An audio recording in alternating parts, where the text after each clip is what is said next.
ಹಾಸನದ ವಿದ್ಯಾನಗರದಲ್ಲಿರ್ತಕ್ಕಂಥ ಯಶ್ ಅವರ ತಾಯಿಯ ಮನೆ ಸಮೀಪನೇ ಇದ್ದೇವೆ. ನಾವೇನು ನೋಡ್ತಾ ಇದ್ದೀವಿ, ಇದೇ ಅವರ ತಾಯಿಯವರು ವಾಸ ಮಾಡ್ತಕ್ಕಂಥ ಮನೆ.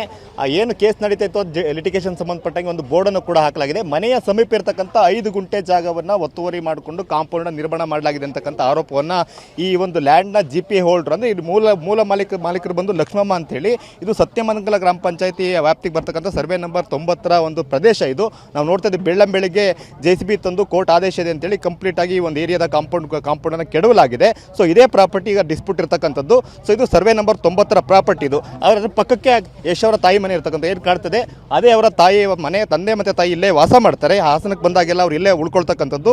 ಯಶ್ ಕೂಡ ಹಲವಾರು ಸಾರಿ ಇಲ್ಲಿಗೆ ಬಂದು ಹೋಗಿದ್ದಾರೆ. ಸೊ ಅದ್ರ ಪಕ್ಕ ಇರ್ತಕ್ಕಂಥ ಈ ಒಂದು ನಿವೇಶನವನ್ನು ಒತ್ತುವರಿ ಮಾಡಲಾಗಿದೆ ಅಂತಕ್ಕಂಥ ಆರೋಪವನ್ನು ಮಾಡ್ತಾ ಇದ್ದಾರೆ. ಈ ಬಗ್ಗೆ ಮಾತಾಡಲಿಕ್ಕೆ ಈ GPA ಹೋಲ್ಡರ್ ಆಗಿರ್ತಕ್ಕಂಥ ದೇವರಾಜ್ ಅವರು ನಮ್ಮ ಜೊತೆಗಿದ್ದಾರೆ. ಸರ್, ಏನು ಸರ್ ಸಮಸ್ಯೆ ಏನಿದು, ಮೂಲ ವ್ಯಾಜ್ಯ ಏನಿದು, ಏನು ಯಾಕಾಗಿ ಇವತ್ತು ಕಾಂಪೌಂಡ್ ಹೊಡೆದಿದ್ದಾರೆ ಸರ್? ಸರ್, ಲಕ್ಷ್ಮಮ್ಮ ಅಂತ ಮೂಲ ಓನರು.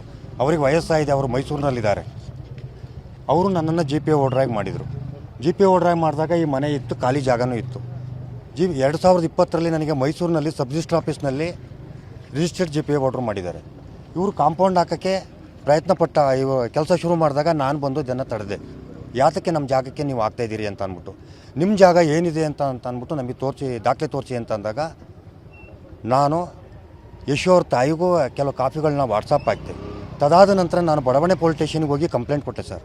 ಕಂಪ್ಲೇಂಟ್ ಕೊಟ್ಟಾಗ ಆರಕ್ಷಕರು ಏನು ಮಾಡಿದ್ರು, ಆಯಿತು ಅಂತ ಅಂದರು. ಕೊನೆಗೆ ಅವ್ರ ಪ್ರಭಾವ ಏನು ಬೀರಿದ್ರೋ ಗೊತ್ತಿಲ್ಲ, ನೀವು ಕೋರ್ಟಿಂದ ಆದೇಶ ತಗೊಂಬನ್ನಿ, ನಾವೇ ಆಗ ನಿಮಗೆ ಕಾಂಪೌಂಡ್ ಹೊಡಲಿಕ್ಕೆ ಕೋರ್ಟ್ ಆದೇಶ ಆಗಿದೆ. ನಿಮ್ಮಂತೆ ಆಗಿದೆ ಕೋರ್ಟ್ ಆದೇಶ. ಏನು ಸರ್ ಸಂಬಂಧ? ಕೋರ್ಟ್ ಆದೇಶ ಈಗ ನಮ್ಮಂತೆ ಆಗಿದೆ ಸರ್. ಏನಾಗಿದೆ ಕೋರ್ಟಲ್ಲಿ ನಮ್ಮಂತೆ ಆಗಿದೆ. ಕೋರ್ಟ್ ನ್ಯಾಯಾಲಯದಲ್ಲಿ 2020 ನಾವು ಕೋರ್ಟಿಗೆ ಹೋದ್ಮೇಲೆ 2020ರಿಂದ ನ್ಯಾಯಾಲಯಕ್ಕೆ ನಾವು ಹೋಗಿ ಬಂದು ಮಾಡ್ತಾಯಿದ್ವಿ. ಇವರು ಒಂದೇ ಒಂದು ಇರಂಗೂ ಬರಲಿಲ್ಲ. ಯಾರೋ ಮೇಡಮ್ ಆಗಲಿ, ಪಕ್ಕದವರು ಆ ಸಡ್ಡು ಹಾಕೊಂಡಿರೋ ನಟರಾಜ ಆಗಲಿ, ಯಾರೂ ಕೂಡ ಬಂದಿರಲಿಲ್ಲ. ನಾನು ಪ್ರತಿ ಇರಂಗಿಗೂ ಹೋಗಿದ್ದೀನಿ, ಎವಿಡೆನ್ಸು ಅಟೆಂಡ್ ಮಾಡಿದ್ದೀನಿ. ಎಲ್ಲ ಆದರೂ ಕೂಡ ಇವರು ಯಾವುದಕ್ಕೂ ಬರಲಿಲ್ಲ. ನ್ಯಾಯಾಲಯದಲ್ಲಿ ಏನೇನು ದಾಖಲಾತಿ ಕೇಳಿದ್ರು ಎಲ್ಲ ದಾಖಲಾತಿಗಳನ್ನು ನಾವು ಒದಗಿಸ್ಕೊಟ್ವಿ. ಈಗ ನ್ಯಾಯಾಲಯದಲ್ಲಿ ನಮ್ಮಂತೆ ತೀರ್ಪಾಗಿದೆ. ಸರ್, ಈ ಪ್ರಕರಣಕ್ಕೆ ಸಂಬಂಧಪಟ್ಟಾಗೆ ನಿಮ್ಮ ಆರೋಪ ಏನು? ಇದು ಎಷ್ಟು ಗುಂಟೆ ಜಾಗ, ಎಷ್ಟನೇ ಸರ್ವೆ ನಂಬರ್, ಇದು ಮೂಲತಃ ಯಾರಿಗೆ ಸೇರಿದ್ದು, ನೀವು ಹೇಗೆ ಅವರಿಗೆ GPA ಹೋಲ್ಡರ್ ಆದರೆ ಏನು, ಅದ್ರ ಬಗ್ಗೆ ಹೇಳಿ ಸರ್. GPA ಹೋಲ್ಡರ್ ಅಂತ ಮೂಲತಃ ಓನರು ಲಕ್ಷ್ಮಮ್ಮನವರು ಅಂತ. ಅವರು ಮೈಸೂರಿನಲ್ಲಿ ವಾಸ ಇದ್ದಾರೆ. ಅವರು ಟೀಚರು, ನಮ್ಮ ತಂದೆನೂ ಟೀಚರು, ಸಮಕಾಲನವರು. ಇದರಿಂದ ನಾನು ಇಲ್ಲೇ ಸ್ಥಳೀಯವನಲ್ವಾ. ಜಾಗ ಇದು ಮೊದಲಿದ್ದಿದ್ದು 5 ಗುಂಟೆಗೆ 100 ಅಡಿ 155 ಬರುತ್ತೆ ಸರ್. ಇವಾಗ 155. ಅದಕ್ಕೆ ಏನೇನು ಚೆಕ್ ಬಂದಿದೆ, ಟೌನ್ ಪ್ಲಾನಿಂಗು, ಪ್ರತಿಯೊಂದು ಎಲ್ಲ ದಾಖಲಾತಿಗಳು ನಮ್ಮ ಹತ್ರ ಇದೆ. ಎಲ್ಲ ನ್ಯಾಯಾಲಯಕ್ಕೆ ನಾವು ಸಬ್ಮಿಟ್ ಮಾಡಿದ್ದೀವಿ. ಈಗ ನಿಮ್ಮ ಪ್ರಕಾರ ಈ ಜಾಗವನ್ನು ಯಾರು ಒತ್ತುವರಿ ಮಾಡಿದ್ದಾರೆ, ಏನು ನಿಮ್ಮ ಅಬ್ಜೆಕ್ಷನ್ ಏನಿತ್ತು ಕೋರ್ಟಲ್ಲಿ, ನೀವು ಏನಂತ ದಾವೆ ಹಾಕಿದ್ರಿ? ನಾವು ಇಂಥವ್ರು ಇದು ಯಶು ಅವ್ರ ತಾಯಿಯವರು ಪುಷ್ಪ ಅವ್ರ ಹಸ್ಬೆಂಡ್ ನೇಮ್ ಹಾಕ್ಬಿಟ್ಟು ನಾವು ಅವ್ರ ಮೇಲೆ ನಾವು ದಾವ ಹಾಕಿದ್ವಿ. ಮತ್ತು ಪಕ್ಕದವರು ನಟರಾಜನ್ ಅವರು ಒಬ್ಬ ಸರ್ಕಾರಿ ನೌಕರು, ಅವರು ಅರ್ಧ ಭಾಗನ ಮಾಡಿದರು. ಅವ್ರಿಗೂ ನೋಟಿಸ್ ಕೊಟ್ಟಿದ್ವಿ. ಇವರು ಯಾವುದಕ್ಕೂ ಇದು ಮಾಡಲಿಲ್ಲ, ಕೋರ್ಟಿಗೆ ಅಟೆಂಡ್ ಆಗಲಿಲ್ಲ. ಕೋರ್ಟ್ ನಮ್ಮಂತೆ ಆಯಿತು.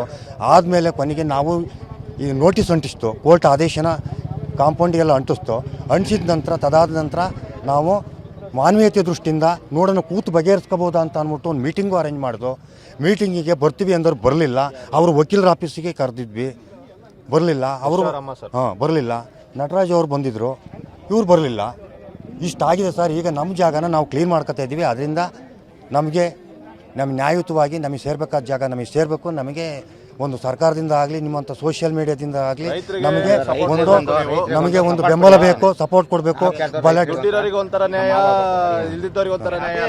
GPA ಹೋಲ್ಡರ್ ಸಂಬಂಧಿ ಕೂಡ ಇದ್ದಾರೆ ಸರ್. ಹೇಳಿ ಸರ್, ನಿಮಗೆ ಗೊತ್ತಿರೋ ಹಾಗೆ ಈಗ ನೀವು ಆಲ್ರೆಡಿ ಬೋರ್ಡ್ ಹಾಕ್ಬಿಟ್ಟಿದ್ದಾರೆ, ಈಗ ನಮ್ಮ ಸ್ವಾಧೀನಕ್ಕೆ ಸೇರಿದಂಥ ಪ್ರಾಪರ್ಟಿ ಅಂತೇಳಿ. ಸೊ ಈಗ ಬೆಳಿಗ್ಗೆ ಏನು ಮಾಡಿದ್ರಿ ನೀವು? ಸರ್, ಬೆಳಗ್ಗೆ ನಾವೇನೇ ಸರ್, ನಾವು ಕಾನೂನು ಪ್ರಕಾರ ಬಂದ್ಬಿಟ್ಟು ನಾವು ಕ್ಲೀನ್ ಮಾಡ್ಸಕ್ಕಂತ ಹೋದ್ವು.